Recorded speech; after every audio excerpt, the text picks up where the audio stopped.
eny koa amin'izao andro fanikafana jobily zao dia tena hoe andro manokana ao amin'ny fiainam-piangonana amin'ny 2020 fa mitantarany FJK misotro fitiavana andro tena hoe manandanja manokana dia faly indrindra isika ry havana mandray ny ray aman-drenitsika avy eo amin'ny FIB FJKM dia tsy izy izany fa ny mpitandrina Rakotondrainy John tonian'ny département ny fiangonana mety manjavozavo amintsika izany hoe tonian'ny département ta fiangonana fa anisan'ny andraikitra asan'ny TDF dia hoe izy ny premier responsable amin'ny fanendrena ny mpitandrina sy mikarakara sy rehetra momba ny mpitandrina eo anivon'ny FJKM dia faly indrindra zay pastera mandray anao amin'izao marain'izao raha natsony ianao raha nasainy ianao dia tsy nisalasala namaly ary efa fantatra hoe nanana programme hafa ianao ary mena lalana moa zany ianao rehefa avy eo raha tokony andeha satria mbola toriteny amin'ny FJKM akady fotsy pastera rehefa avy eo dia makasitraka tompo tahiny tompo ianao sy ny ankonanao afaka mipetraka isika rehefa anio alahady 9 Desambra 2024 adventy faharoa alahady fanokafana ny jobily fisotrondronon'ny mpitandrina raha maolo miasa sy lofo mivady ao anatin'ny volana ibantinana ny loha hevitra hoe manaiky an Jesosy Messia ny mino ny liturgie amin'ny endriny fahatelo no anatanterantsika zao fanompoam-pivavahana zao iary itsangana isika iredona ny hira fanevany jobily fisotrondronon'ny mpitandrina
rehetra ny fahasoavan'i Jesosy Kristy Tompo sy ny fitiavan'Andriamanitra ary ny firaisana amin'ny fanahy masina.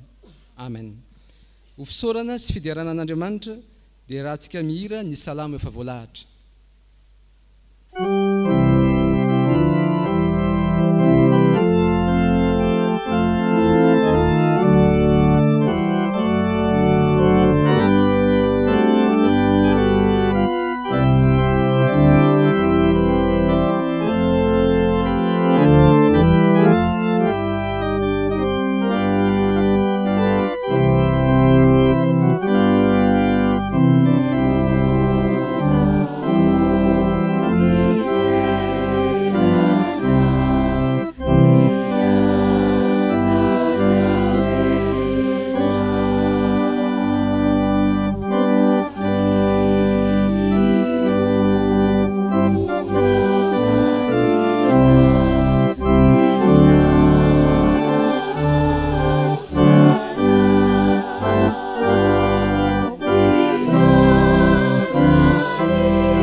Vavaka isika riavana.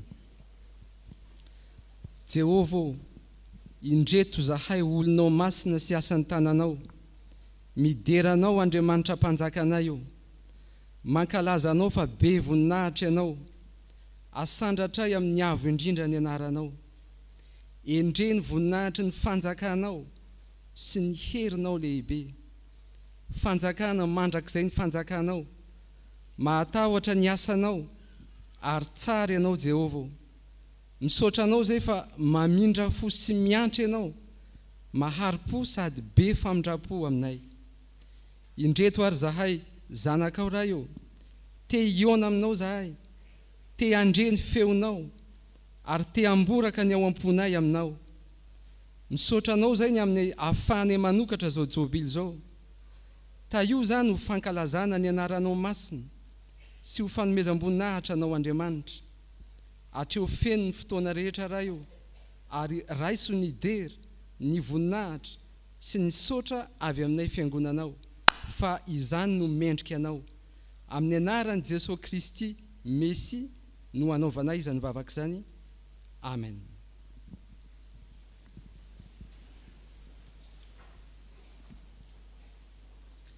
Tonga amin'ny fotoanany 10 minitra ho an'ny ankizy sy ny tanora isika ry havana. Hiara hitsangana ny ankizy sy ny tanora rehetra ato am-piangonana anao ny hira efa voalahatra.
Jesosy malalo, ndreto izay ankizy sy tanora avy manantona anao, te hiaona aminao ary mangetahetanao, te andaira ny teninao, koa ampitoero aty anatinay tsirairay avy ny fanahinao masina ary momba ny teny, mba ho babon'izany teninao izany izahay, anaiky tokoa fa ianao Jesosy no Mesia.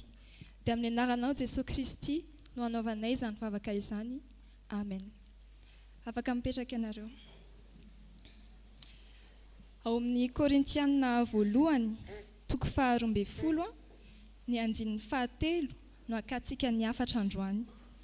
Korintiana voalohany, toko 12, ny andininy 7. Amin'ny anaran'i Jesosy, koa mampahafantatra anareo aho fa tsy misy olona ampitenen'ny fanahin'Andriamanitra ka manao hoe voaozina Jesosy. Ary tsy misy mahay manaiky hoe Jesosy ny tompo raha tsy amin'ny fanahy masina. Amen. Ny afatra ao antsika androany dia hoe raiso sérieux ny fanahy masina. Raiso sérieux ny fanahy masina. Inona no zavatra nitranga tao a Korinto? Nanompo sampy, nanompo Andriamanitra maro ny Korintiana. Nalaza indrindra tamin'izany dia Afrodite. Kanefa tsy nitsinona ny sampy, ary rehefa nivavaka tamin'ireo sampy ireo ny Korintiana dia tena hoe nivavaka tamin'ny fanahy tsy izy, nivavaka tamin'ny fanahy ratsy izy. Ary ireo fanahy ireo no mandrara ilay mpanompo sampy tsy teny hoe Jesosy ny tompo. Tsy voateniny mihitsy, tena tsy possible. Nahoana ary sika no ilazana androany hoe raiso sérieux ny fanahy masina? Mety hiteny zao ianao tanora eo am-pitoerana eo hoe zange zao afaka miteny soamantsara hoe Jesosy ny tompo. Eny ry tanora namako. Fa zao, raha tsy raisinao sérieux ny fanahy masina, dia tsy ahafantatra ny fitiavan'i Jesosy anao ianao. Raha tsy raisinao sérieux ny fanahy masina, dia tsy fantatra hoe privilège ho anao ny miantso azy ho tompo sy mpamonjy. Raha tsy raisinao sérieux ny fanahy masina, dia ho teny maty ho anao fotsiny ny Baiboly fa tsy ho teny velona. Ary raha tsy raisinao sérieux ny fanahy masina, dia tsy hahayankatohan'i Jesosy izany ianao. Nefa fantatsika hoe tsy izay rehetra manao hoe tompoko, tompoko no hiditra amin'ny fanjakan'ny lanitra, fa izay manao sitrapony raitsika izay any an-danitra. Nisy empereur romain anankiray antsoina hoe Trajan. Nanenjika kristianina izy io. Dia ozy izy tia mpanolontsaina anankiray hoe zao fotsiny ozy izy lazaina ny kristianina. Raha mandahan Jesosy ho tompo ianareo ary manozina azy dia avela tsy vonoina ianareo. Ry tanora namana, Ny olona mandray ho serio ny fanahy masina ihany no hijoro raha tojo fanenjehana tahaka izany.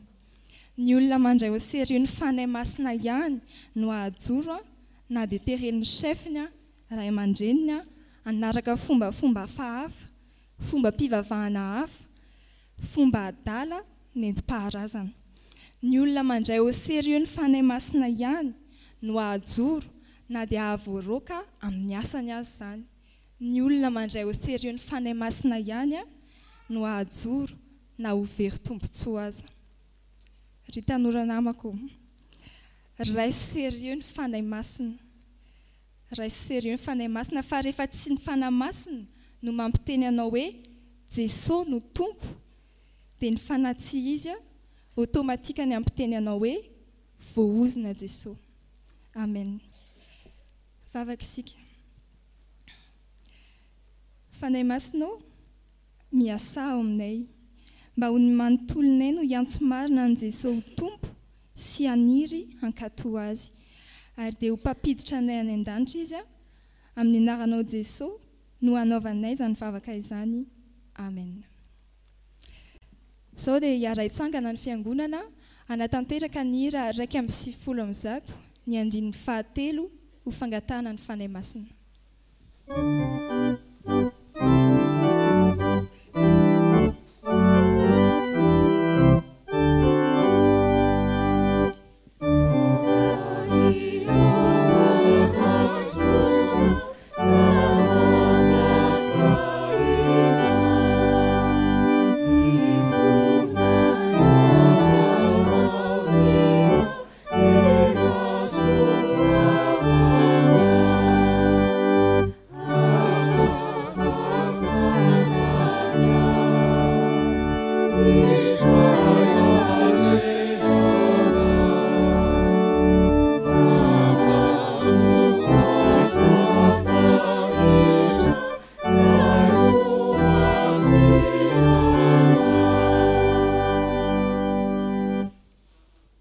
Sika riavana ry rainay izay any an-danitro manana fantatra ny didinao izahay izay omenao anay ao amin'ny teninao, koa isaoranay sy idiranay ianao tompo no mbola hanomezana anjaranay amin'ny fiainon'izany ankehitriny.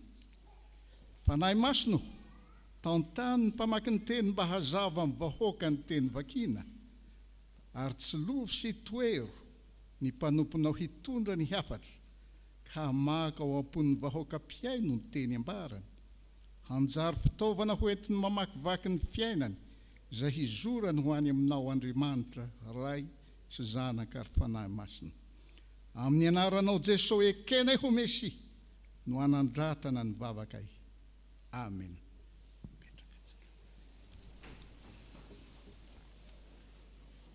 Iara-maky sy haino ny soratra masina sika ao amin'ny fanekena taloha boky ny Genesis 7:7 ka hatramin'ny 10. Rehefa hita dia ho vakiana amin'ny anaran'ny Tompo. Ry Joda, ho derain'ny rahalanao ianao, ny tananao ho ao amin'ny vozon'ny 15. Iankoka eo anatrehanao ny zanaky ny rainao. Zanadio ny Joda, avy ny remby ianao anaka, mamitsaka, mandry toy ny liona izy, ary toy ny liombavika izy anao naitra azy. Ny tehi-panjakana tsy hiala amin'ny Joda, na ny tehina fanapahany eo anelanelan'ny tongony, mandra-pahatonga ny silo ka no azy ny firenena.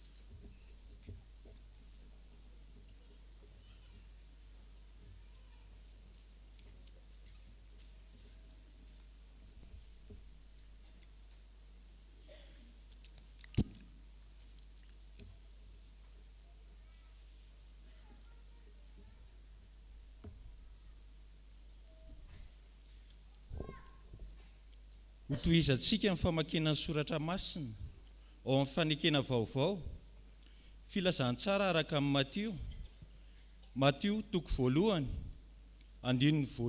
hatramin'ny 17. Ary ho faranana ao amin'ny epistily voalohany ho an'ny Koritianina voalohany 2:12 1 ka hatramin'ny 9. rehefa hita dia vakiana amin'ny anaran'ny tompo.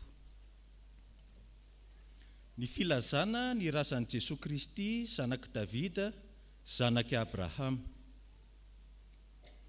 I Abrahama niteraka ny Isaka, ary Isaka niteraka ny Jakoba, ary Jakoba niteraka ny Joda amin'ny rahalahy avy, ary Joda niteraka amin'ny Fareza sy Zara tamin'ny Tamara, ary Fareza niteraka ny Hezrona, ary Hezrona niteraka ny Rama, ary Rama niteraka ny Aminadaba, ary Aminadaba niteraka ny Nasona, ary Nasona niteraka ny Salmona, ary Salmona niteraka ny Boaza tamin'ny Rahaba, ary Boaza niteraka ny Obeda tamin'ny Rota, ary Obeda niteraka ny Jese, ary Jese niteraka ny Davida mpanjaka, ary Davida niteraka ny Solomona tamin'ny vadiny Ori, ary Solomona niteraka ny Rehoboma, ary Rehoboma niteraka ny Abi, ary Abi niteraka ny Asa, ary Asa niteraka ny Josafata, ary Josafata niteraka ny Jorama, ary Jorama niteraka ny Ozia, ary Ozia niteraka ny Jotama, ary Jotama niteraka ny Ahaza, ary Ahaza niteraka ny Ezekia, ary Ezekia niteraka ny Manase, ary Manase niteraka ny Amona, ary Amona niteraka ny Josia, ary Josia niteraka ny Jekonia amin'ny rahalahy avy tamin'ny nifindrany tany Babilôna, ary taorian'ny nifindrany tamin'ny Babilôna Jekonia dia niteraka ny Sealtiela, ary Sealtiela niteraka ny Zerobabela, ary Zerobabela niteraka ny Abiuda, ary Abiuda niteraka ny Eliakim, ary Eliakima niteraka ny Azora, ary Azora niteraka ny Sadoka, ary Sadoka niteraka ny Akima, ary Akima niteraka ny Eliuda, ary Eliuda niteraka ny Eleazara, ary Eleazara niteraka ny Matana, ary Matana niteraka ny Jakoba, ary Jakoba niteraka ny Josefa vadin'i Maria, ary Maria niteraka ny Jesosy izay atao hoe Kristy. Ary ny taranany rehetra hatramin'ny Abrahama ka hatramin'ny Davida dia taranaka 410, ary hatramin'ny Davida ka hatramin'ny nifindrany tamin'ny Babilôna dia taranaka 410, ary hatramin'ny nifindrany tamin'ny Babilôna ka hatramin'ny Kristy dia taranaka 410. Ary ny amin'ny zava-panary rahalahy dia tsy tiako tsy ho fantatrareo fa fony jetilisy ianareo dia nentina tany amin'ny sampy-moana araka izay nitaomana anareo, koa mampafantatra anareo aho fa tsy misy olona ampitenen'ny fanahin'Andriamanitra ka manao hoe voaozina Jesosy, ary tsy misy mahay manaiky hoe Jesosy ny Tompo raha tsy amin'ny fanahy masina. Amen.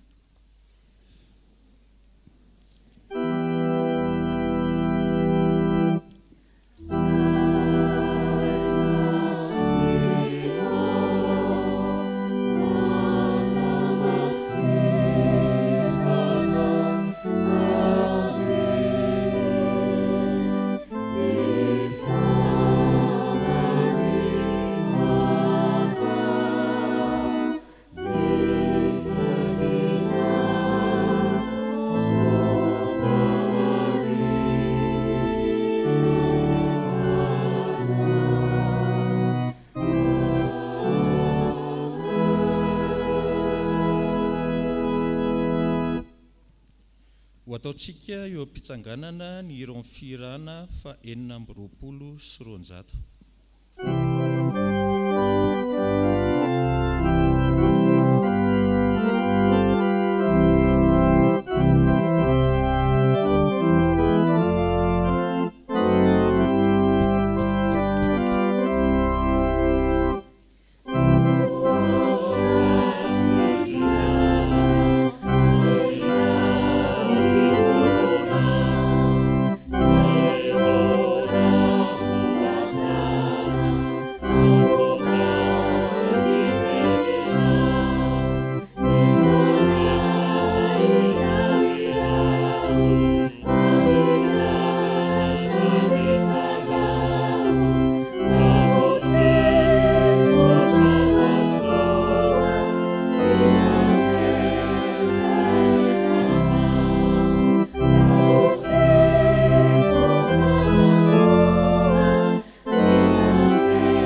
mipetraka isika ry havako. Ivavaka isika. Indreny hafalianay Andriamanitro, raha izanaka fanamasina amin'i Jesosy Kristy ilay fananganana maty sy fiainana amin'izao alahady voalohany amin'ny volana Desambra izao dia miteny aminay ianao. Misaotra namakivaky ny taona izay ary izao famaranana ny taona amin'ny volan'izao dia tsaroana efa misy sitraponao lehibe indray eo amin'ny fiainanay. Soraty eo am-poninay ny teninao ary sokafo ny fonay amin'ny avy zato eny ao aminao Kristy mpamonjy. Mianaranao Jesosy Kristy no angatana izany vavaka izany. Amen. Ho amintsika ry havana ny fahasoavan'ny Tompo Jesosy. Raha sitrakareo ry havana dia filazantsara araka ny Matthieu toko voalohany sokafo ny Baiboly. Sokafo ny Baiboly filazantsara araka ny Matthieu toko voalohany izay efa nivakiny ny mpanompon'Andriamanitra teo.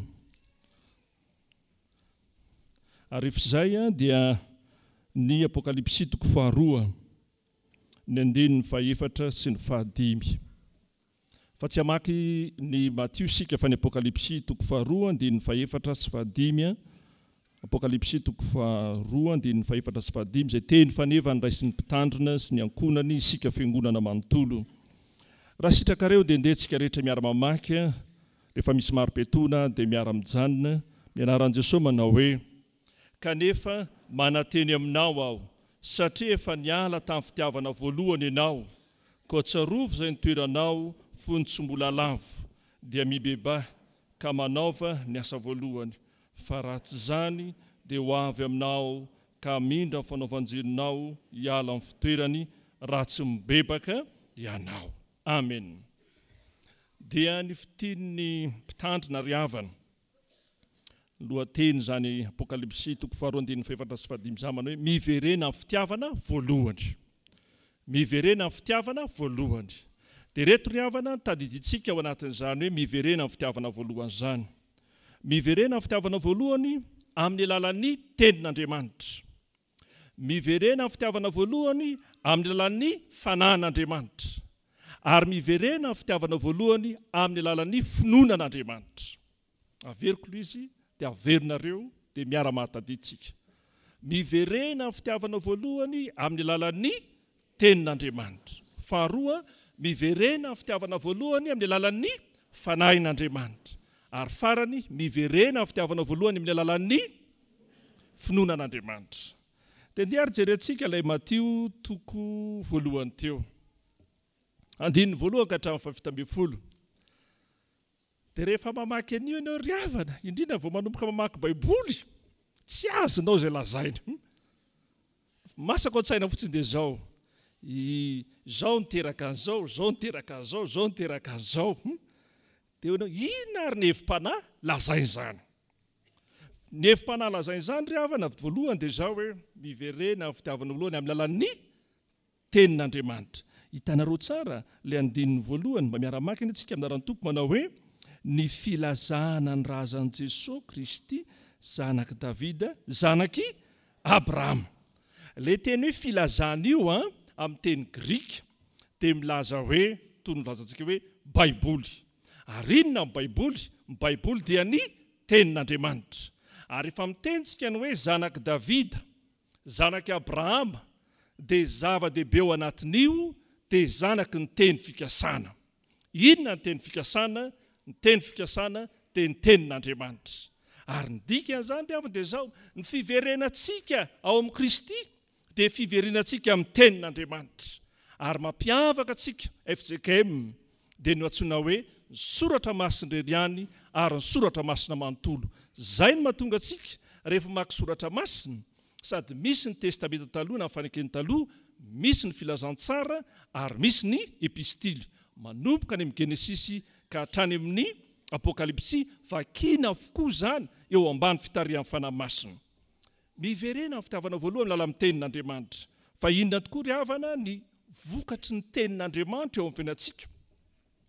Ny hevitra io ry havana dia izao, rehefa mihaino ny tenin'Andriamanitra ianao, tahaka antsika mihaino ny tenin'Andriamanitra ao anatin'izao toriteny izao, dia ny voalohany indrindra izao, manome filaminana ho anao.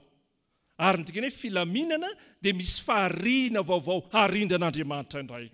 ny hevitra izany ry havana dia zao misy fikorotanana ny fiainantsika rehefa tsy manana ny tenin'Andriamanitra, rehefa tsy manana ny Jesosy ianao dia izao ny tsara vao misy fikorotanana amin'ny fiainantsika. Fa amin'ny alalan'ny tenin'Andriamanitra irery ihany, zany mandrindra, zany mampilamina. Ary jereo fa rehefa mamakintsika ny Genesis 1 dia milaza hoe tamin'ny voalohany dia tsy nisy endrika fa foana, ny dikany hoe foana dia zao mikorotana ambony ambany, tsy misy filaminana. Ny tenin'Andriamanitra izay nonao, ny tenin'Andriamanitra izay ambaran'ny Tompo aminao, izay ilay fiverenana amin'ny voalohany izay dia manome filaminana ary fahariana, ary ny fahariana dia tsapanao hoe ay tena misy fahefana tokoa ataon'Andriamanitra eo amin'ny fiainako. Ilay fahefan'Andriamanitra izay naharany zavatra rehetra, ilay fahefan'Andriamanitra tao amin'ny Jesosy Kristy, zany ny fahefana omen'Andriamanitra anao, atonga ny zavatra eto anatinao hoe tanjaka, mampatanjaka anao ny tenin'Andriamanitra rehefa mandre ny tenin'Andriamanitra ianao. Ary ilay tenin'Andriamanitra izay enonao manjary fiainam-baovao indray ianao, mahatonga anao manana fiainam-baovao misaotra ny Tompo ao, fa meny tompo fiainam-baovao. Raha mamakintsika ry havana na mihaino ny vaovao eran-tany, na mijery ny gazety eran-tany, dia raha mijery maika ianao dia zavatra manjombona avokoa ny zavatra misy. Ary rehefa mijery tsika ny vaovao any ivelany dia miverina indray ny valinaretina Covid-19. Fa rehefa miverina amin'ny tenin'Andriamanitra isika dia ny tsaronao dia izao misy filaminana ao anatinao, ary misy fahefana ao anatinao, misy tanjaka ao anatinao, ary tanjaka indray manome fiainana vaovao, ilay fiainana mandrakizay omeny Tompo anao. Hoy ilay mpanompon'Andriamanitra anankiray mijoro vavolombelona, zaho izy rehefa mifoha maraina dia ny mamaika dia mijery télé na mijery atsoina interneto, izany hoe inona vaovao farina maneran-tany, satria ny heverina fa izay olona mahara-baovao zany ny manam-pahefana, zany ny matanjaka. Fa ny mahagaga aho izy araka ny azakazahako mifoha maraina miheno vaovao maneran-tany dia izay no mamaika voalohany dia izao matahotra. Ary ny tahotra ao anatiko izao matahotra ho faty, matahotra an'izao tontolo izao. Fa rehefa nandray an'i Jesosy miverina amin'ilay fitiavana voalohany amin'ny alalan'ny tenin'Andriamanitra, isaky mifoha maraina aho dia mamaky ny soratra masina, miaona amin'ny Tompo aho, dia ny mahagaga fa feno tanjaka sy fiainam-baovao ary filaminana amin'ny fiainako. Dia avy milalao amin'ny Tompo, miverena amin'ny fitiavana voalohany amin'ny alalan'ny tenin'Andriamanitra. Ny tenin'Andriamanitra manome filaminana ao anao. Raha mitonga eto ianao izao mahatsapa feno fikorotana, mahatsapa tsindry ihany koa satria eto amin'izao tontolo izao misy tsindry isan-karazany. Rehefa ao anatinao ny tenin'Andriamanitra dia mahatsapa ianao Tompo misaotra anao, menao filaminana amin'ny fiainako ary fahariana vaovao indray.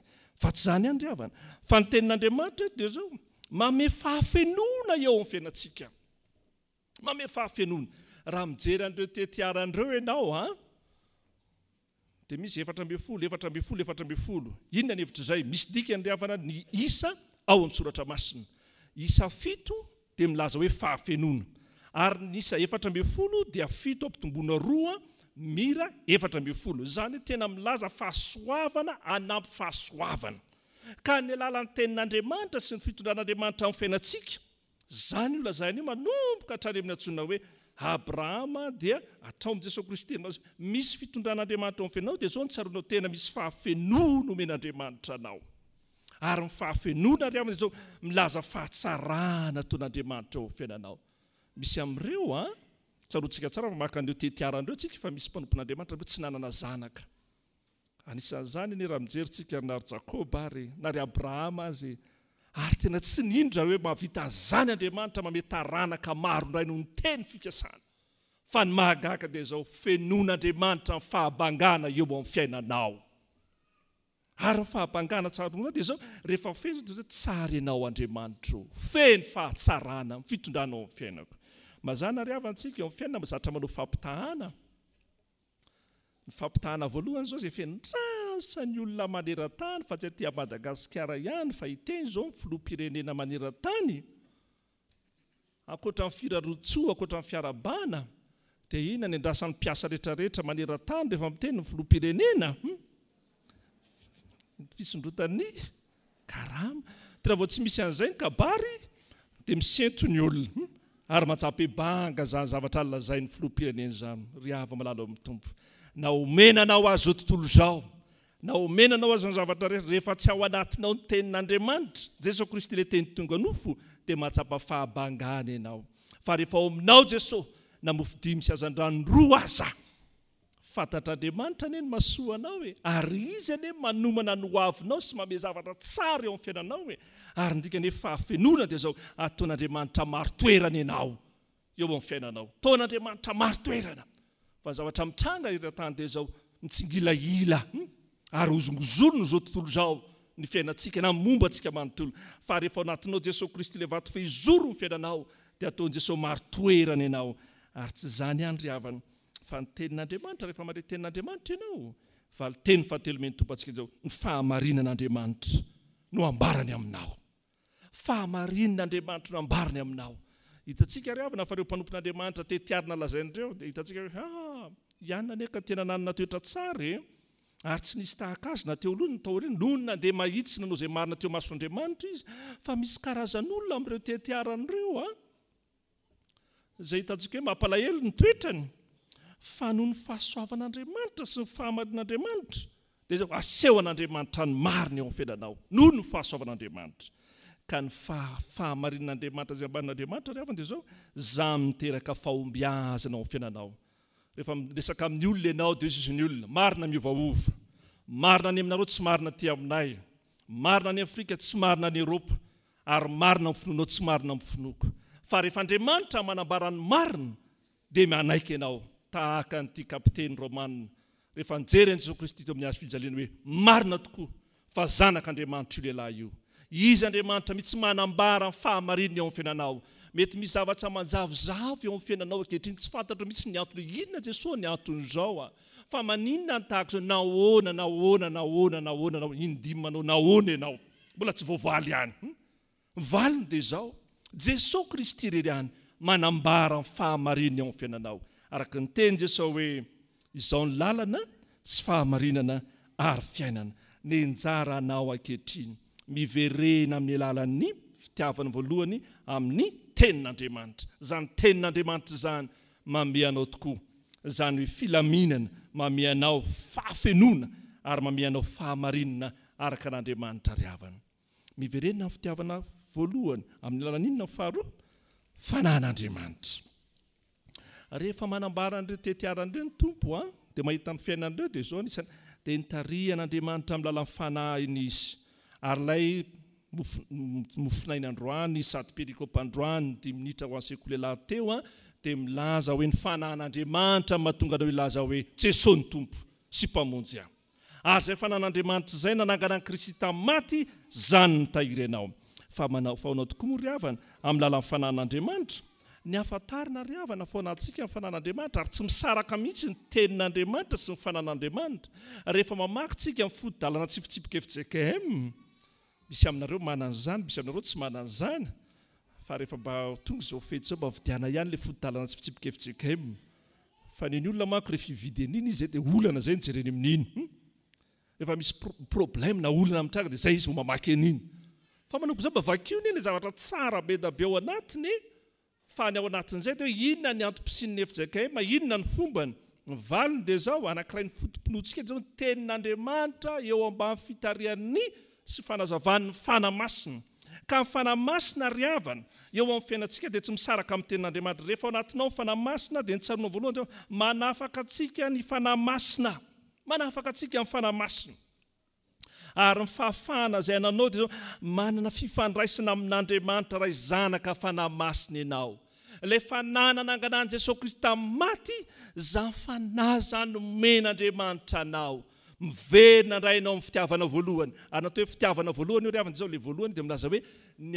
ny voalohany indrindra ny ambony indrindra ny sarobidy indrindra dia ny fiarahana ao amin'Andriamanitra na inona averinao hatakalo amin'izany amin'ny voalohany mety mahafinaritra anao fa ny fiafarany dia mitomany ianao ary mahalahelo ary disy fanantenana ianao fa ny voalohany indrindra dia zao ny fifandraisanao amin'ny tompo ianao ny mifandray amin'i Jesosy hoe fa raha mamaky ny matoatentsika ao amin'ny soratra masina dia Andriamanitra mihitsy manantona anao izy mihitsy miantso anao matio ny ka olona mipetrapetraka ampamaroa-ketra fa tsy nieritreritra mihitsy ny anaraka an'i Jesosy fa rehefa hitan'i Jesosy izy Jesosy andao anaraka tena andeha izy ary fatan'izany dikan'izany dia zao rehefa nitorotonao tamin'ny fahotansika dia tsy manana herina tanjaka na finiavana anao ny tsara intsony fa no ny asan'Andriamanitra ao amin'i Jesosy Kristy dia izy miasa, izy miazona, izy mitaonanao. Dia hozy izy Jeremia, tao aminao aka voataona, nosamborinao aka resinao. Dia zany ny fitiavan'Andriamanitra anao. Fa tsy zany andriavana, fa rehefa ao anatinao izay fanahymasina izay dia mahatsapa voalohany, mahatsapa fitiavana ianao, ilatsona hoe agape, ny ambony indrindra, ary tsy misaraka amin'ny fitiavana ny safidy.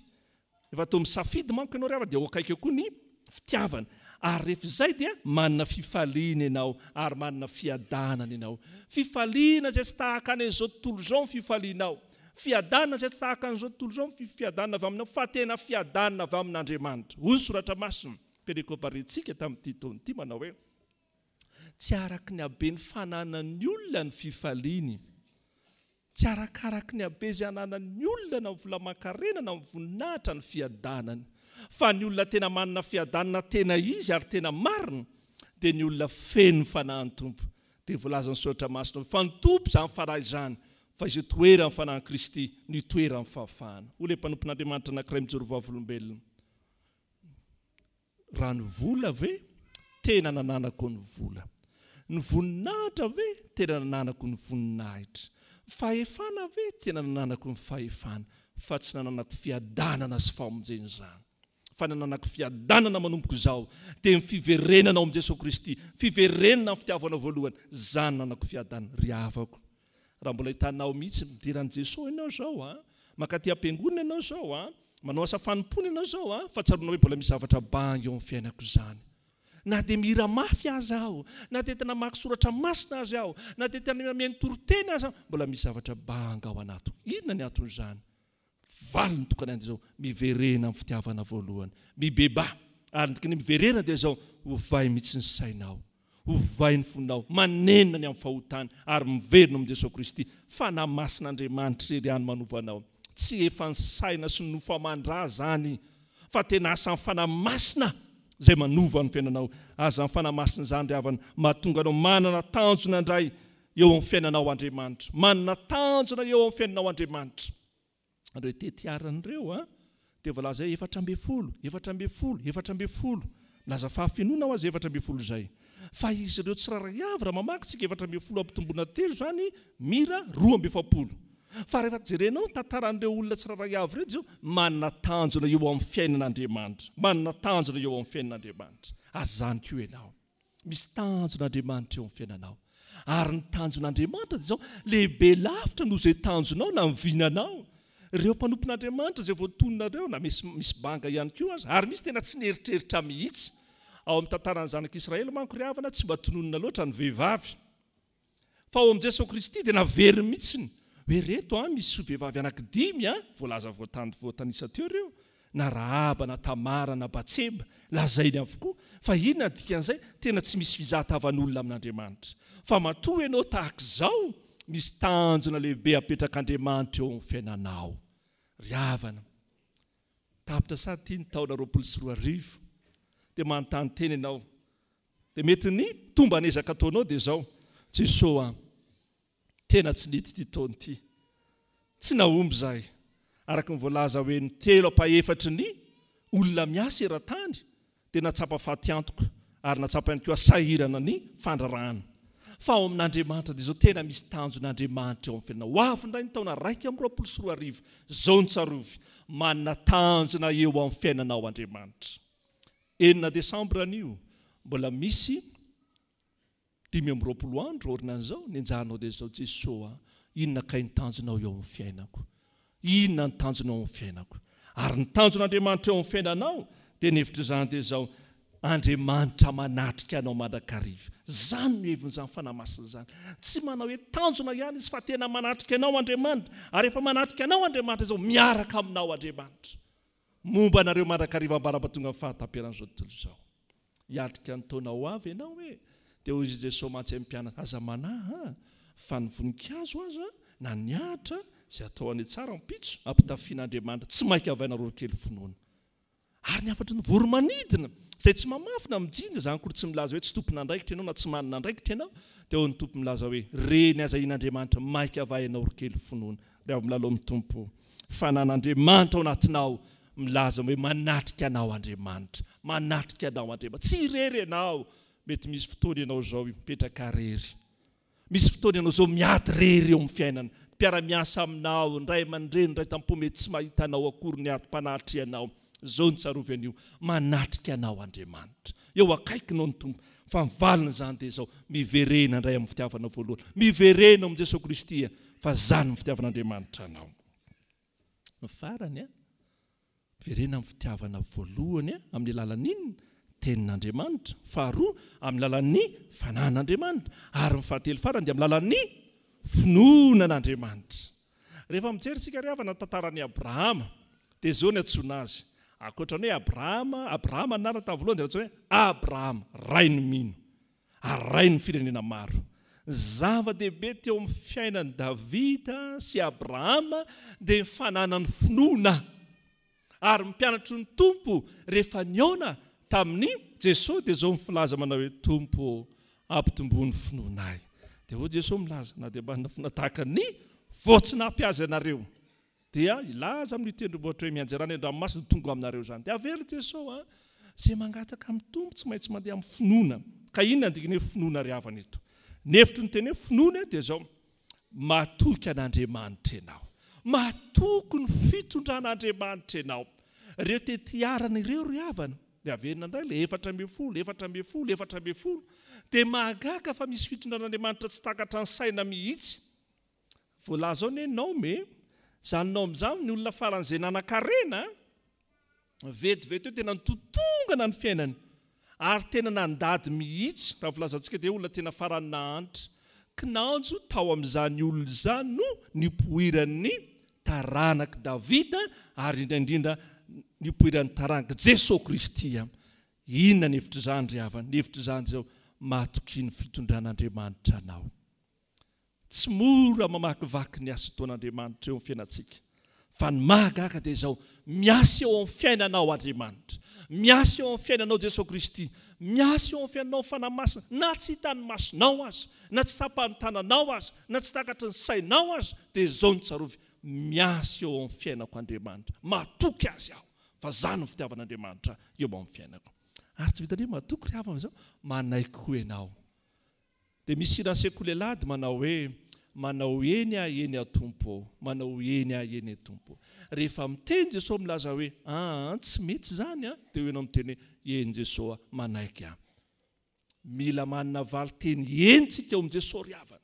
Ary zay le fanekenan'i Jesosy le tompo sy mpamonjy ao amin'ny tompo dia eny amen hoy izy Paoly apôstôly. Milaza zany hoe tsy misaraka amin'ny teny fikasanana ny finoana, fa ny finoana dia avy amin'ny toroteny, ary ny toroteny dia avy amin'ny tenin'i Kristy. Ary tsy zany andry havana, fa ny dikany finoana dia manana fanapahan-kevitra ianao, manana fanapahan-kevitra ianao, ary fanapahan-kevitra mazava tsy miankina amin'ny zavatra hafa fa nekinan'izany Jesosy Kristy ny orenany fanapahan-kevitra. Inona ny lazain'ny soratra masina, inona ny lazain'i Jesosy?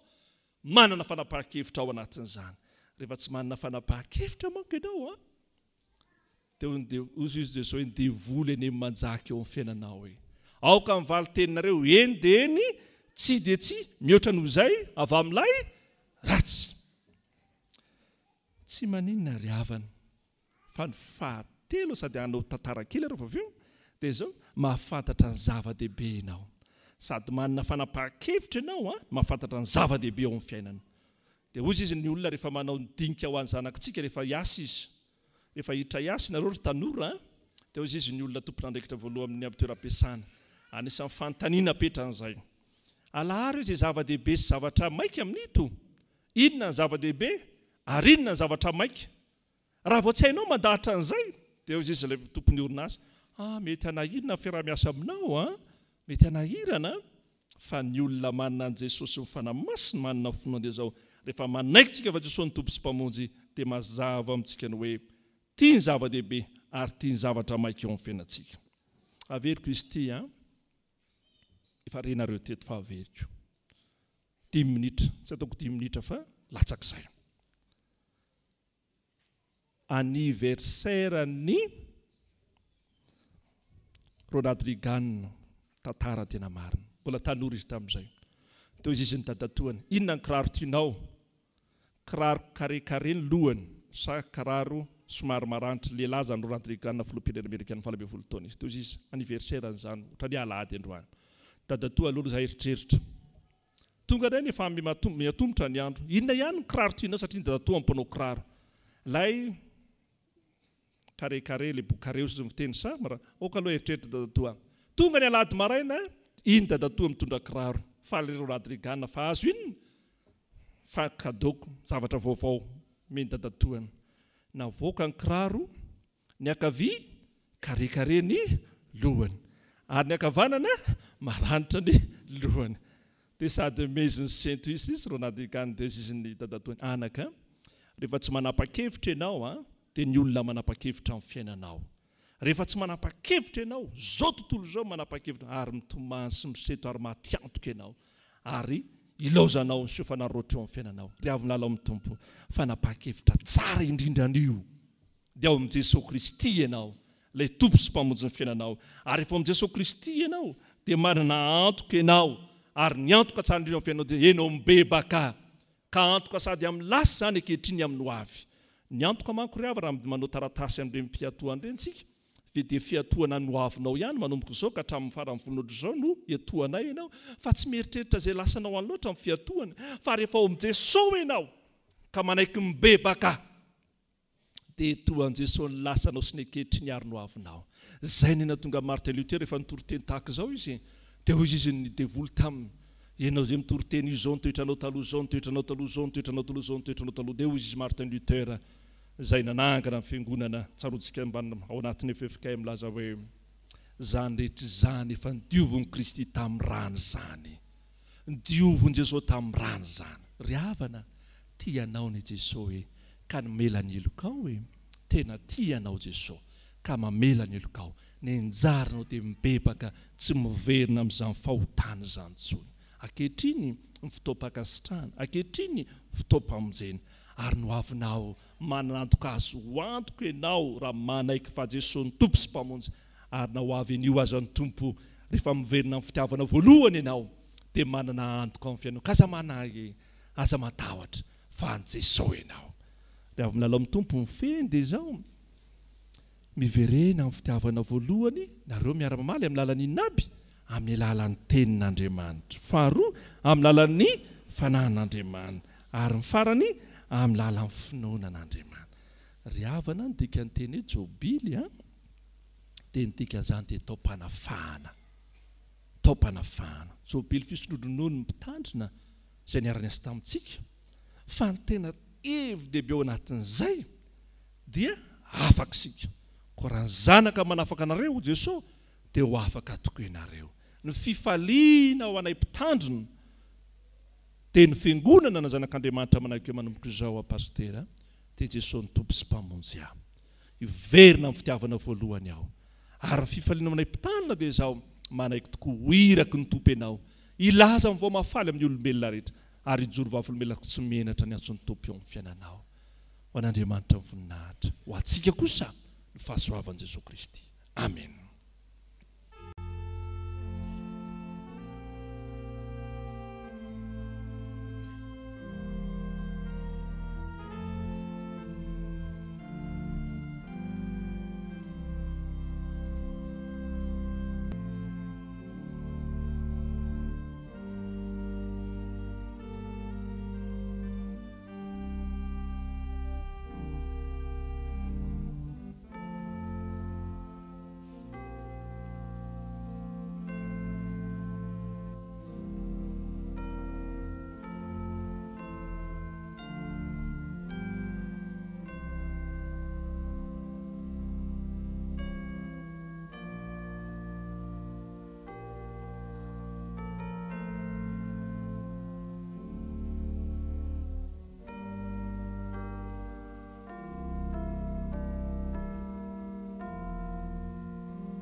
Hivavaka isika.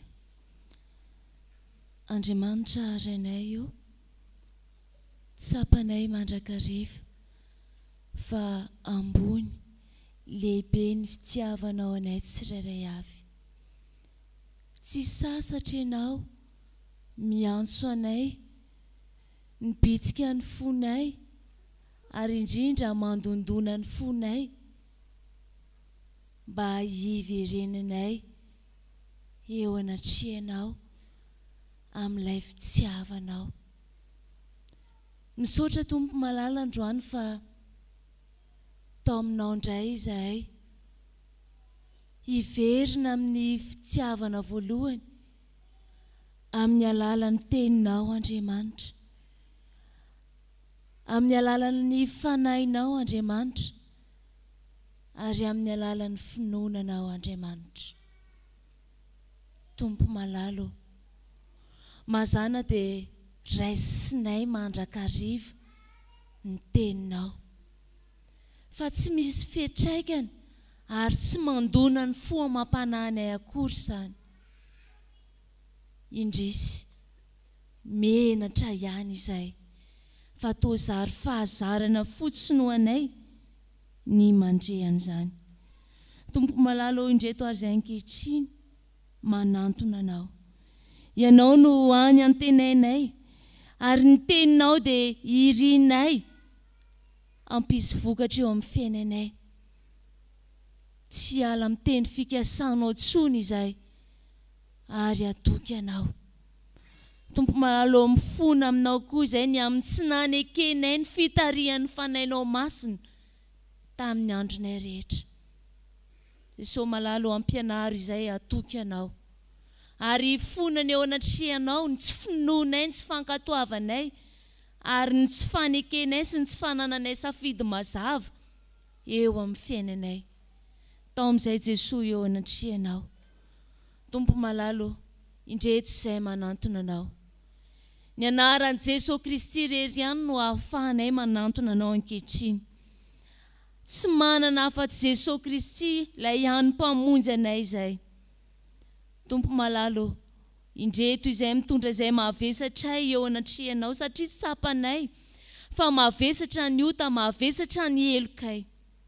Ianao ankehitriny no antenainay, anesotra izay mahavesatra indrindra ao anatinay ao, ny tsy fankatoavana ary ny tsy finoana rehetra ao aminay. Tompo malalo, mahasasa mahadio ianao, ary fantatray fa ny ran'i Jesosy Kristy ampy anay, anadio anay, ary ihany koa anesotra anay ao amin'ny tenany ota. Izany ankehitriny Tompo malala ny vavakay, mahatoky izahay, fa noho ilay fitiavanao dia raisinao ny fifonanay tsirairay avy. Amin'ny anaran'i Jesosy Kristy Tompo. Amen.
Havana ho atsika izay niaiky tokoa ny fahotantsika teo anatrehan'ny Tompo, ary ny bebaka marina tokoa mitsangana andre ny teny soa mahafaly atolotry ny Tompo atsika ho famelana ny elontsika.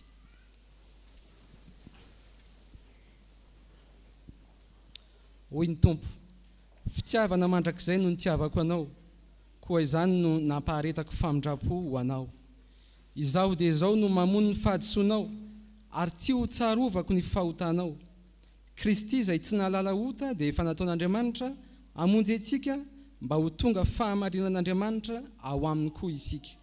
Koa ambara amin'ny anaran'ny tompo fa voavela ny elokareo noho ny anaran'ny masina, midera ny tompo. Sambatra ny olona izay voavela ny elony sy voasarina ny fahotana, sambatra ny olona izay tsy sain'i Jehovah eloka ary tsy misy fitaka ny fanahiny. Amen.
atsika zay voavela eloka dia andeha ambaratsika mpahabe maso ny finoantsika araka ny fanakempinoana laharana voalohany. mino an'Andriamanitra ray tsy to mpanao ny lanitra sy ny tany aho, ary mino an' Jesosy Kristy zanan'ilay tokana tompontsika, izay nitorotoronina tamin'ny fanahy masina, nateraky Maria Virjiny, nijaly raha nanapaka Pontio Pilato, nombona tamin'ny hazo fijaliana, maty ka nalevina, nidina tany amin'ny fiainantsika, nitsangana tamin'ny maty tamin'ny andro fahatelo, niakatra ho any an-danitra, nipetraka eo ankavanan'Andriamanitra ray tsy to, avy any hoe viny tsara ny velona sy ny maty. Mino ny fanahy masina aho, ny fiangonana masina manerana izao tontolo izao, ny fiombonan'ny olona masina, ny famelan-keloka, ny fitsanganany tena amin'ny maty, ary ny fiainana mandrakizay. Amen.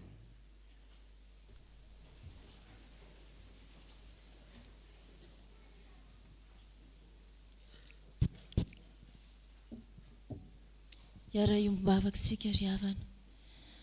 Ry Jesosy Tompo malalanay eo, Andriamanitray tokoa ianao, ary fantatray fa misahirana lalandava ao anay.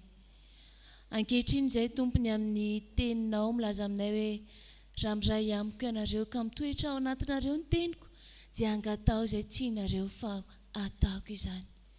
Jesosy noho ny finoana izay nomenao anay ankehitriny no anatonanay anao, ary angatahanay ny vavaka eo anatrianao.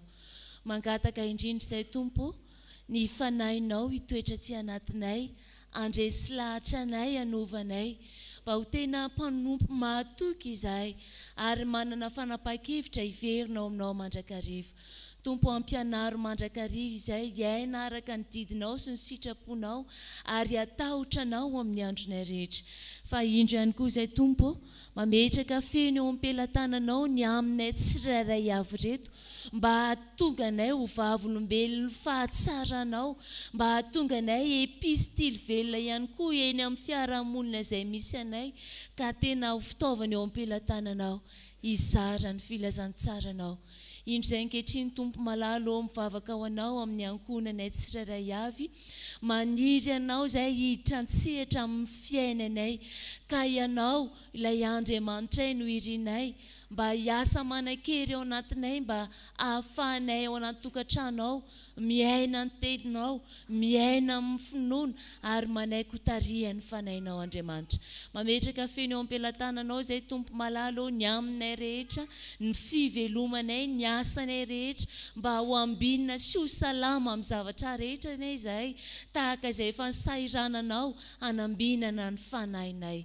Vavaka eo anatrehanao Tompo malala izay ho an'ny fiangonanao, mba tena hevitra izahay hifampandinika, hampandroso ny asa tsara sy ny fitiavana, mba hisehoany voninahitra eto anivon'izao fiangonana isotro fitiavana izay nomenao anay izao. Tompo malalo ampianaro izay mba hiaina mandrakariva ny teninao, hanao vaindondra rany fiainana izany teninao masina izany. Dia ampianaro izay Tompo malala mba ao aminao mandrakariva no hivelomanay, ary andranto fahalalana avy amin'ny teninao izahay, ka ezaka isanandro hamonjy ireo fivoriana izay ahafahanay mandrato fahalalana avy amin'ny teninao. Misaotra ihany koa izay Tompo malala ny amin'ity vanim-potoana miavaka manokana, ny amin'izao fanombohana ny jobily, ny pasteur Rasolofo Miaso Solofo izao, Ramaolo Miaso Solofo izao. Ianao Tompo malala no efa nametraka ny fanoloran-tena tao anatin'izy ireo. Ianao Tompo malala no angatahanay ankehitriny hiasa feno ao anatiny, mba ahafahan'izy ireo tena manana fifaliana sy fiadanana eo am-pamaranana ny asanao eto anivon'izao fiangonana izao. Tompo malala irinay, ianao hitoetra mandrakariva ao anatiny, ka hatanteraka ny teny fikasanao izay efa nambaranao tamin'ny alalan'ny fiantsoana izay nanombohan'izao asanao izao. Dia ianao Tompo malala no angatahanay, hanome hery tanjaka fahasalamana azy ireo, mba hatonga azy ireo ahavita ny aleny sy ny asa tsara izay napetraka ao teo anatrehany. Mivavaka koa izay tompo malalo ho an'ny firenena izay nomena ao anay ty. Ianao tompo no angatanay hampanjaka ny fahamarinana ary ihany koa mba hatonga anay vahoaka malagasy andohalika mandraka riva eo anatrehanao ka azoto hivavaka ho an'ny firenenay izay mba hatonga anay hiainao anatin'ny fahasambarana araka ny teninao. Jesosy malalo ianao no angatanay ankehitriny hanongotra izay tsy nambolen'ny tananao ary hanongotra ihany koa izay endrim-pahazarana misy ao amin'ny firenenay eny izay vahoaka malagasy azy.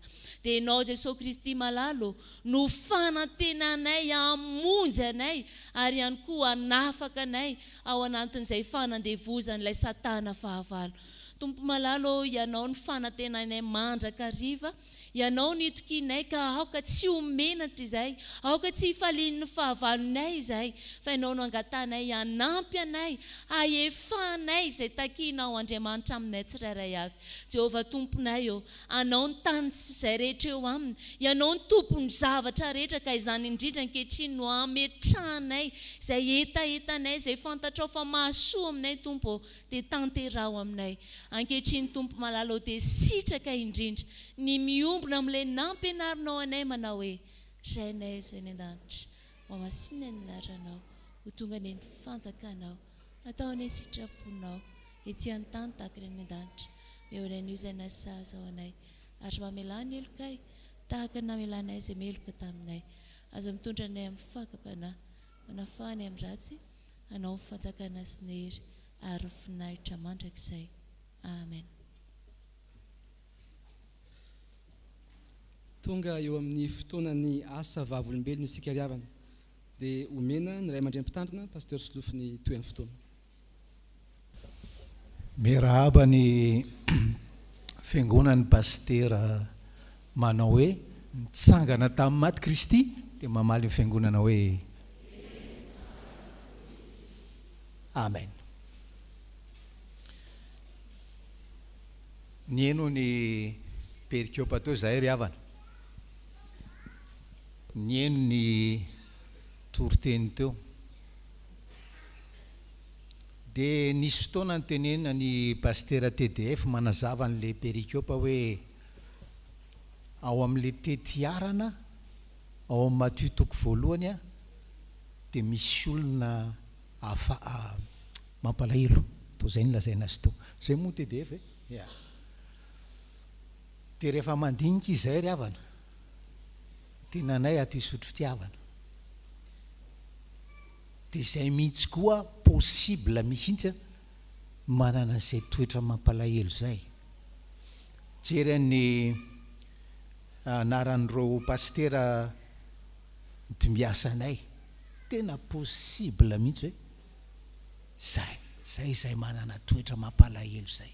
Fa zao ry havana tena vavolombelona mihitsy zahay hoe fahasoavan'Andriamanitra natoy izao anay ary ny fahasoavan'Andriamanitra ny tena hoe nomba anay tao anatin'izay 19 taona izay. Raha bangoina ry havana zavatra natao tato dia ilne lohahevitra hoe miverena amin'ny fitiavanao voalohany iny. Raha nahay nanoratra tononkira zahay dia tena ohatra n'iny ira tononkirany ira faneviny mihitsy no ny soratanay ry havana. Malaza le théologie, malaza an'le pratika tato isotro fitiavana ary fanampin'izany ny zavatra natao tato dia atserovana ny teniny ray aman-dreny tao amin'ny synodam-paharitany rehefa raha nametraka anay tato ary liturjia zany rehefa mametraka pastera ao amina fitandremana anankiray dia ny hoe menay fahefana ianao hitandrina sy hanapaka ty fitandremana ty. Dia tena nampiasainay tokoa ry havana zany fahefana zany ary amin'ireo namana reo dia lazainay ombiainy amin'ireo ifanakalozana hoe fahefana mais c'est le pouvoir de servir. C'est le pouvoir de faire avancer les choses. Arak'ilay fiteninay matetika ry havana, tena hoe fier zahay. Nanompo teto isotro fitiavana ary fier zahay. Mbola misy heritaona. Mankasitraka eram-po era-panahy. Anareo zay tena hoe nanoana tamin'ny fomba maro samihafa ary ndraindray amin'ny fomba tsy nampoizina. Misaotra anareo eram-po era-panahy ry havana. Fona aminareo zay hoe tezitra taminay, na tena hoe tezitra, tena tezitra. Misy vitsivitsy ao, fa misy ao. Fona tompoko a, tsy hoe fanoliana, tsy hoe tsy fitiavana, dia atao hoe fitavozavozana, dia koa atao hoe somary maika anatrantrana le tanjona, dia possible mihitsy a tsy naka ny fotoana, tsy naka fotoana tsara ifantiniana amin'ny fona tompoko. Raha mijery ny heritaona ho avy io ry havana, io ngamba no taona intense indrindra amin'ny iarahantsika ato. Io no taona intense indrindra. Satria nahoana? Satria iarahanomana isika fahatongavany vahiny. Hitanareo zany hoe manomana fahatongavana vahiny zany any an-trano, vahiny manan-kaja zany tsy mora zany. Fa iza moa le vahiny homanitsika ny fahatongavany? Zay hoe pastera Andimby any pastera Silofo eto isotro fitiavana. Dia miomana ianao andray vahiny tena hoe jerena daholo, diovina daholo, alamina daholo. Mbaraky nefa voadoina ato, ty mbola tsotra zao. Alamina ny ato, le ary tsy azo adino, tsy azo adinoina. Zay le atao hoe intense, faran'izay intense. Io taona 2021 io. Manaraka izany ao anatin'ny zavatra miandry antsika koa dia miandry antsika asa mora azo lazaina hoe manomana, fa miandry zany antsika zay ho fanendrena ny Andimby ny pastera Silofo eto efa entsika mbavaka, efa nentina mbavaka atao amin'ny cellule de prière zany mba hoe ho araky ny fotodalana tanteraka, araka ny tenin'ny pastera TDF teo fanahy ny fotodalana tanteraka ary etsika mbavaka ry havana. Etsika mbavaka zany mba tsy hisy manipulation, tsy hisy manipulation na aviaiza na aviaizay. Ary eto moa zany dia miantso ny rehetrarehetra hoe andao amitrana fihavanana ao anatin'izay heritaona zay, andao amitrana fihavanana. Rehefa anao passation amin'izay manaraka io zahay ry havana,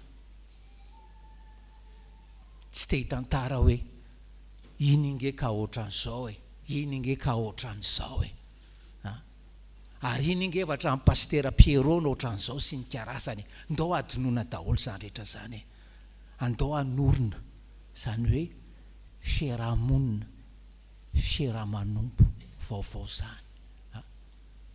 Fafana zany rehetrarehetra zany satria hoe jobily araka ny tenin'ny ray aman-drenitsika teo zany. Ho afaka amin'izany sika amin'ny taona 2021 iny. Farany efa renareo ombieny fa mifanirianay ry havana amin'ny mahapastera dia le jobily io hoe jobily ijoroana vavolombelona.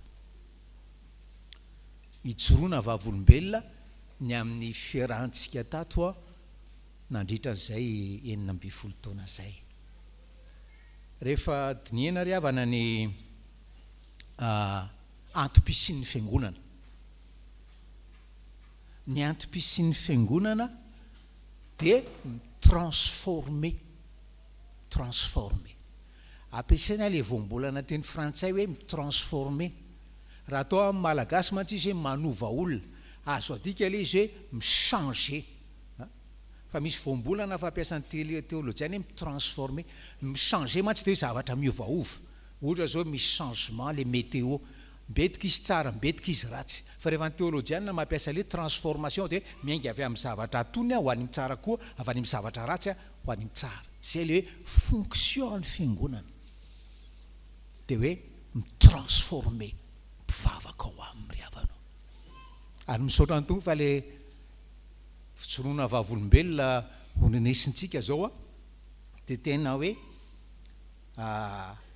mandoko an'izany a transformation zany misy fiteniny pasteur Ami matetika rehefa mitory-teny izy miresaka an'izay le hoe transformation zany misy olona ozy izy miditra am-piangonana raha hiditra am-piangonana izy a bolongakazo fa mivoaka avy eo izy a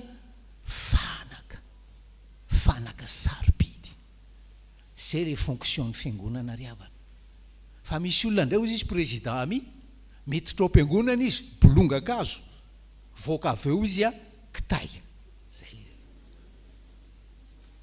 ary ty témoignage ty ry havana témoignage niditra taton'olona niditra tato hisotro fitiavana bolongakazo ary amin'izao izy manao témoignage zao nataon'ny tompo a fanaka sarobidy izy mivady ary tena faly zahay manolotra anareo anty témoignage ty ary amaranako le présentation le témoignage mieritreritra ny ray aman-drenin'le madama no témoignage eo a zaka hoe tretrika anareo ray aman-dreniny nanabe zanaka toy izany mieritreritra ny zanany a toka hoe tretrika ny zanany arakaraky ny atserovanteny hoe aizany mamanay aizany dadanay tena sambatra no ny transformation nataon'ny tompo tao aminy fa zao ry havana tady dy zay hoe fonction na transformation zay ny olona marifo salosana no mety hiteny hoe eo am-pianona azy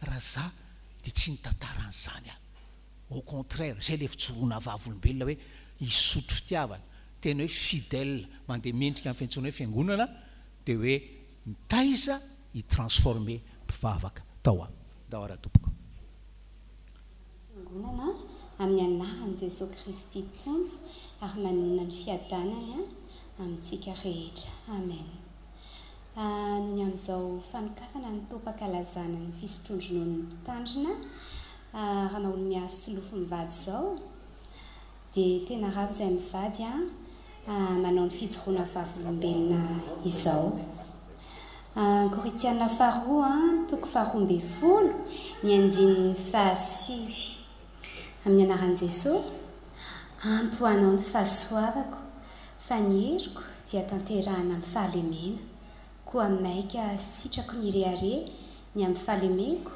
mba hitoeran'ny herin'i Kristy amiko amen tetosotro fitiavana no nametrahan'ny tompo anay 12 taona lasa zay ary tena tsy kisendrasendry izany fa teto mihitsy izy no te hitady anay tao anatin'ny 7 taona teo io dia tena niaina tao anaty korontana aizina sy sedra maro samihafa ny ankonanay ary tena hoe mafy taminay zany fotoana zany tsotra be anefa ny dikany dia ny hoe mbola tsy tafaray sy tsy tafahoana mazava tamin'i Jesosy zahay fa mbola niaina tao anatin'ny fenitra izao tontolo izao ka dia hoe tena very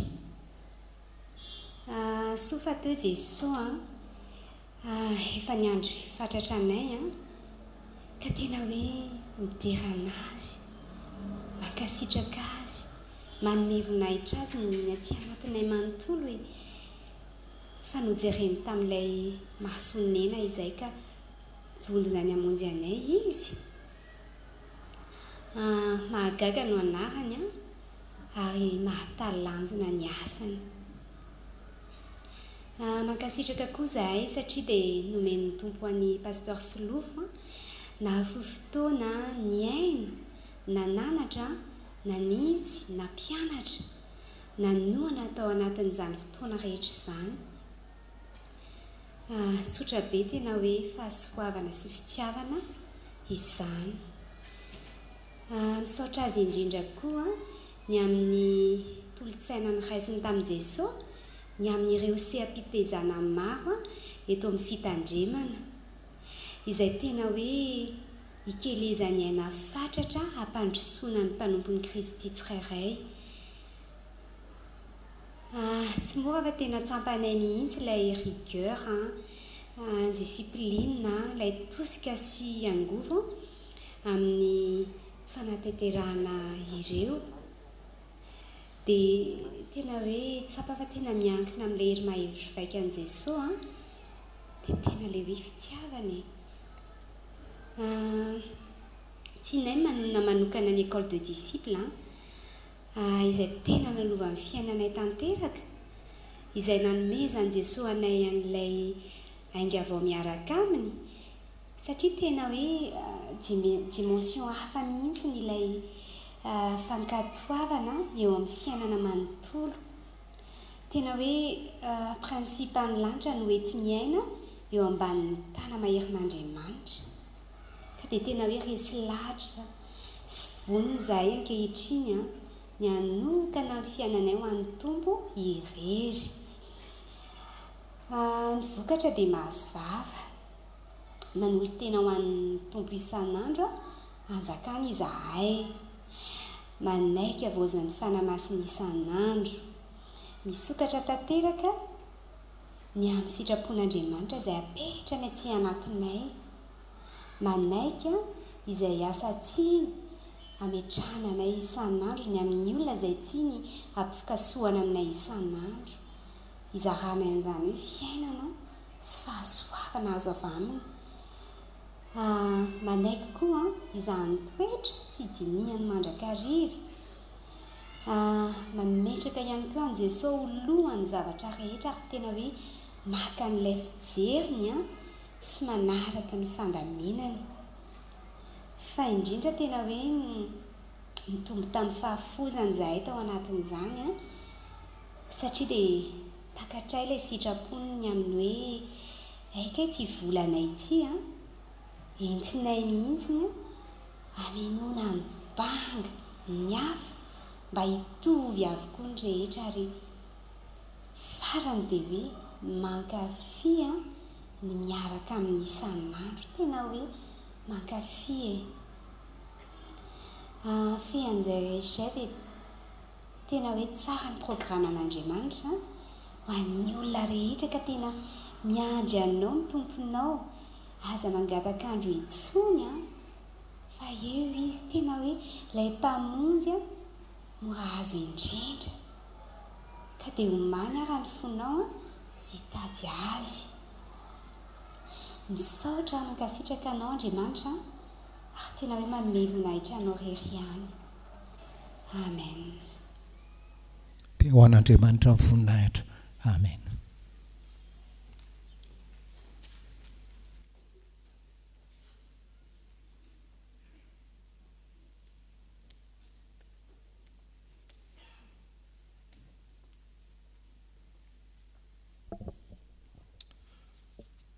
Soratra masina amina rantompo Apokalipsy 2:2 faefatra sy fahadimy manao hoe miverena amin'ny fitiavanao voalohany raha taony fampiarana.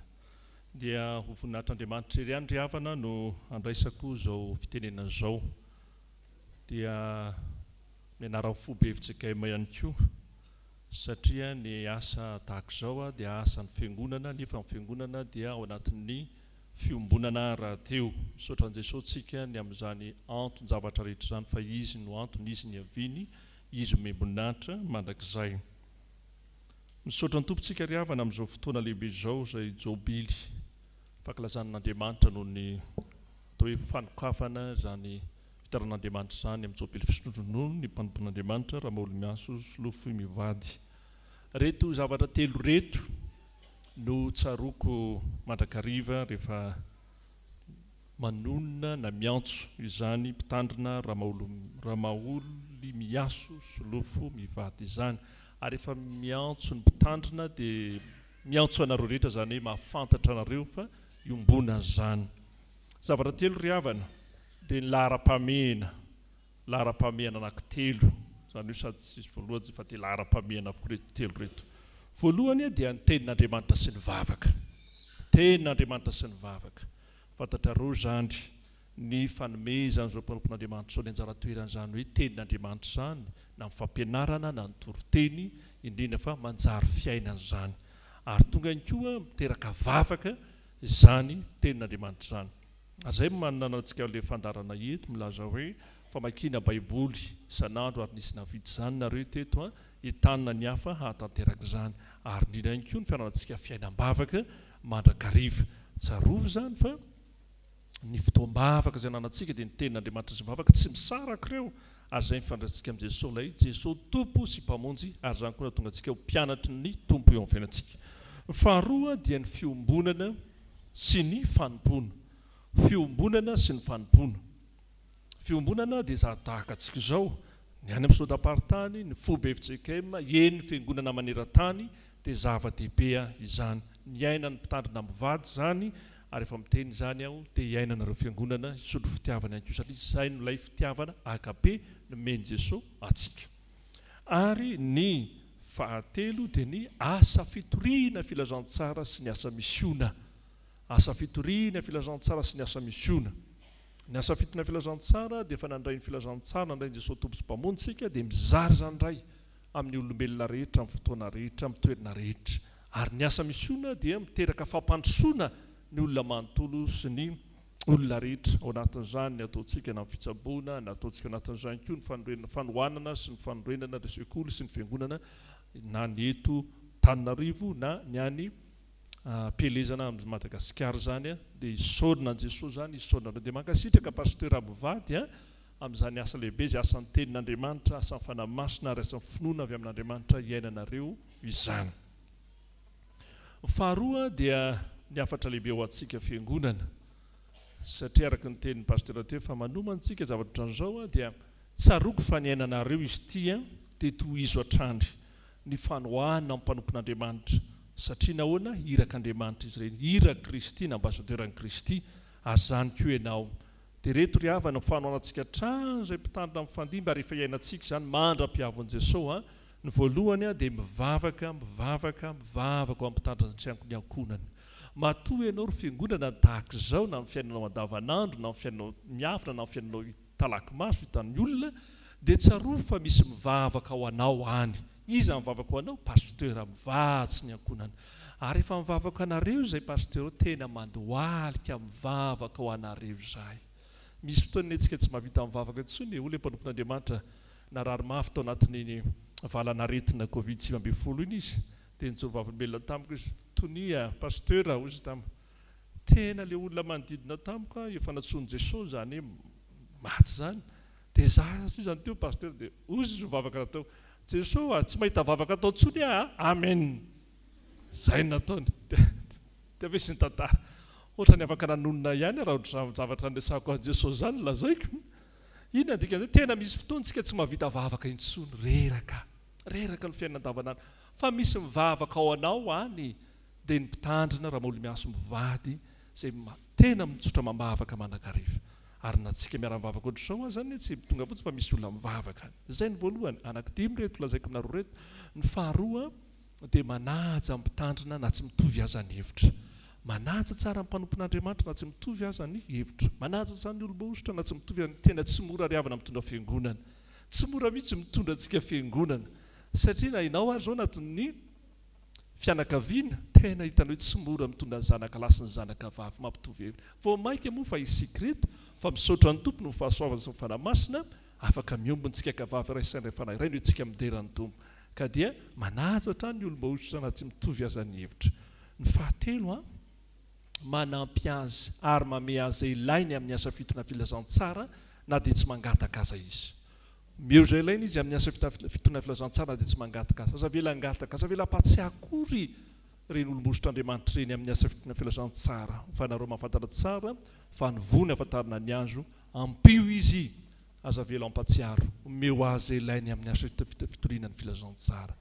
Ny fahaefatra aza mampitapitandrina hafa tokana matamy pasteur maolo-miaso filovom-bady tsy misy tahaka azy tsony mandra-piavon'i Jesosy ary tsy misy tahaka anao koa mandra-piavon'ny tompo ary ny anjaranao na izy mpitandrina teo aloha na aoriana aza manao fampitahana fa samy meny tompo ny anjara fanompoana sy fanomezam-pahasoavana ny anjarantsika mivavaka ho azy ireny avy tany tsara ny asany raha ny tompo azy ary ny fadimy farany dia izao isaotry ankasitrao izy amin'ny asa lehibe any raha ny tompo azy zao fotoana zao bily zao ry havany dia fisorantsika an'Andriamanitra fankalazantsika an'Andriamanitra nefa ihany koa dia anaovantsika izany fankasitrahana ho azy zany amin'ny iraka lehibe nandrany tompo azy fotoana lehibe ao amin'ny fiainantsika izany tsiraray avy farandrina ry havana dia reto misy manakidimy reo zany fanaontsika amin'ny pasteur fa ty indray sady fanaontsika ny tenantsika miaraka amin'i Jesosy no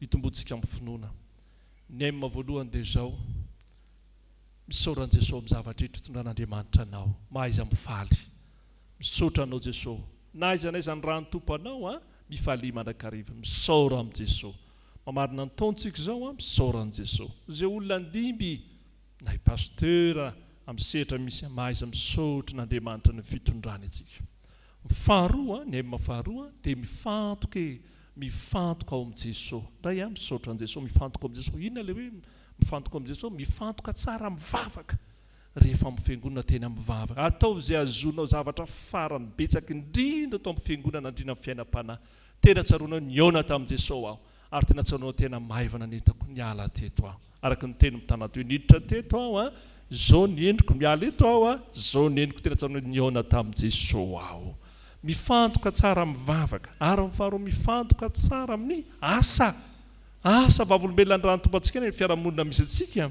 ataovy tsara ny asa ataovy mihoatra no izay angatahana aminao no ataonao ho voninahitra Andriamanitra zay ihany ny fahatelo dia miavao ao amin'i Jesosy miavao ao amin'i Jesosy dia tonga dia fampianana nataoko reto toerana verimberiko efa mety hainareo an'izay ny fantatra misy toerana telo tsy azo anaovana parkina eo amin'ny fiainana misy toerana telo tsy azo anaovana parkina tsy azo ijanonana eo amin'ny fiainana toerana voalohany tsy azo ijanonana dia eo amin'izay nalavo anao raha voalavo teo anao dia natao mibebaka toerana faharoa zay tsy azo anaovana parkina tsy azo dia eo amin'izay misy anao ankehitriny inona natao miavao ianao tary amin'ny fanamasina ary ny toerana fahatelo tsy azo ijanonanao teo amin'ny toerana izay nampahomby ianao inona natao tsy maintsy mijery ny mandrakizay ianao ny toerana misy antsika ty manko ry havana fiomanana ihany fa ny mandrakizay indrindra ny tsara indrindra ny mahatry indrindra efa ny tompo antsika fa trano atao hoe mora simba sy mora findra ny fiainantsika ty an-tany ny fahaefatra dia miombona araka ny voalazako teo fampiarina avetrany rehefa miombontsika reto ny tazomina aza manaratsy ny fiangonana FJKM zany ianao io ny sehatra nomeny Jesosy anao aza ratsiny izany mihitsy ny fiangonana nomeny Jesosy anao ny faharoa aza manaratsy izay mpitondra anao indra mpitondra ara-panahy io pasteur maolo miasa aza tonono ny vavanao kodro zany aza manaratsy izay mpitondra anao amin'izay fandimbo omeny Jesosy atsika ary aza manaratsy izay mpitondra anao amin'ny sehatra rehetra maro lafina firenena amin'ny sehatra misy anao amin'ny orinasa aza manaratsy mihitsy mangatafana masina ananao zany fo mankato manaiky ny sitrapon'Andriamanitra ho avy zao ny fety kristianina ianareo ray mpianakaviana rehetra ianareo rem-pianakaviana rehetra ianareo zoky rehetra rehefa nomboka amin'ny fety na misy fiarabana ny voalohany taona ny taona vaovao dia ataovy teny fanalahidy teny fiorenana manomboka zao tsika tsy manaratsy zany mpanompon'Andriamanitra zany fa manohana mpanompon'Andriamanitra ary tsy manaratsy koa zay olana taon'Andriamanitra hanina anjara toerana amin'ny fanompoana natao tompon'Andriamanitra ary ny farany aza manaratsy ny namanao zany na inona nefa fanaratsy ny olona ny namanao aza vela mivoaka amin'ny vavanao ny fanaratsiana ny fahadimy farany dia zao miomana sy miambina ho avy Jesosy miomana sy miambina ho avy Jesosy inona ny fiomanana tsara indrindra fibebahana miverena amin'ny fitiavana voalohany raha volalo amin'ny tompo misaotra ny tompo sika nomeny Jesosy zao fotoana lehibe zao amin'ny fiainanao mingavy ianao fiangonana rehetra hitsangana ankehitriny hanokatra zao fotoana voninahitr'Andriamanitra ny fankalazan'Andriamanitra sika no ny fanokafana jobily zao ko amina raha ny raisy ny zanaka ary ny fanahy masina ho voninahitr'Andriamanitra rery ihany no ilazana amintsika fa misokatra ny jobily sy fankalazan'Andriamanitra noho ny fisotrondronono ny mpitandrina Ramolomiaso sy lofo mivady eto amin'ny FJKM Isotry Fitiavana. Ho an'Andriamanitra ireny voninahitra afaka mitehakantsika ry havako.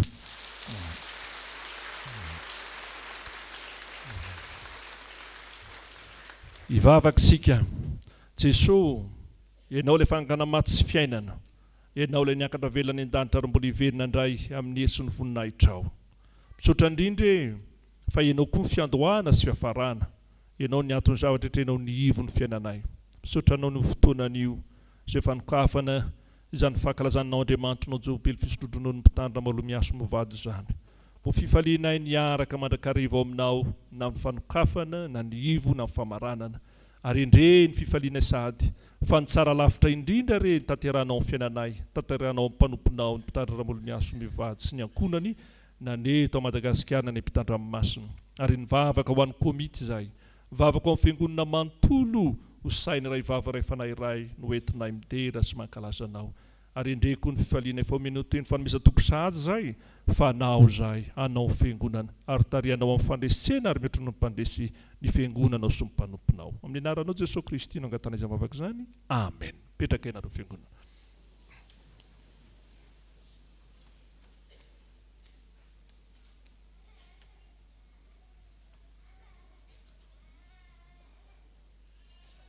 Misaotra an'Andriamanitra isika ry havana, afaka mamarana izao fanompoam-pivavahana izao. Magnataka ny ray aman-drenitsika pasteur TDF ametraka ny Tsodrano ao aorian'ny hira voalahatra. Ny firana FFPM 7 sy telonjato. 7 sy telonjato.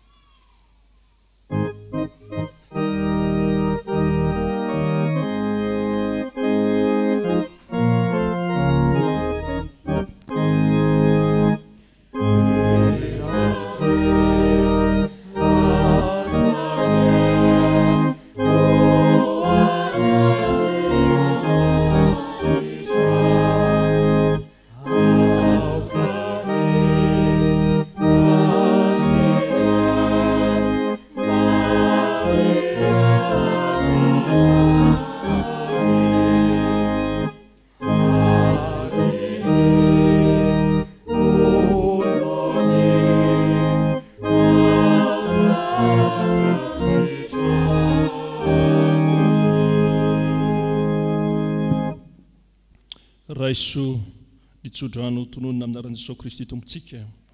Ary Andriamanitra fiadana izay nitondran Jesosy tompontsika mpiandro lehibe alamaty mitondra ny fanekena mandrakizay.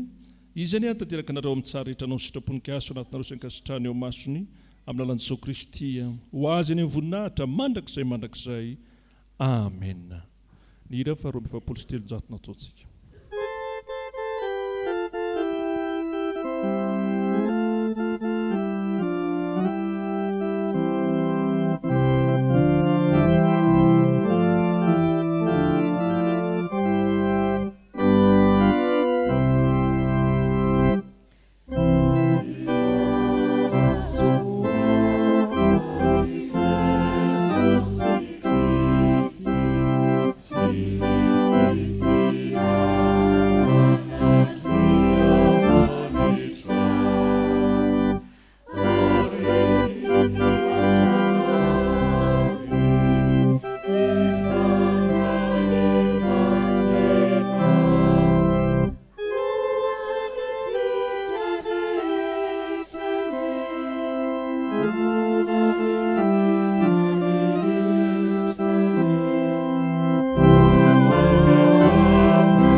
Ianareo manao vavaka mangina.